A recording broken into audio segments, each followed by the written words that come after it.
தானுங்கிற தருக்கு செருக்கு இல்லாத ஒரு எம்ஜிஆர். எம்ஜிஆர் எப்பவுமே எம்ஜிஆரை பார்க்க போனோம்னா சாப்பிடாம போக அனுமதிக்க மாட்டார். அவர் எப்போதுமே அவர் தோட்டத்திலேருந்து 10-15 பேருக்கு சாப்பாடு வரும். அவர் என்ன சாப்பிடுகிறாரோ அதே வரும். ஸோ சத்யா ஸ்டுடியோவில் எம்ஜிஆருடைய மேக்கப் ரூம் ஒட்டி ஒரு சின்ன ரூம் இருக்கு.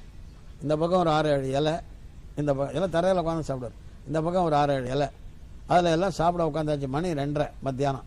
இலையை போட்டு பரிமாறுற டயத்தில் நான் டக்குன்னு எழுந்திருந்தேன். எங்கே எழுந்திருக்கிறீங்கன்னு கையை பிடிச்சார் எம்ஜிஆர்.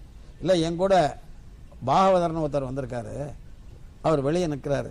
சத்யா ஸ்டுடியோக்கு நேரம் அந்த ஆந்திர மகிழ சபா பக்கத்தில் ஏதோ ஒரு ஹோட்டல் இருந்தது, அங்கே போய் சாப்பிட்டு வரத்துக்கு அவர் அனுப்பிச்சிட்டு வந்துடுறேன்னு.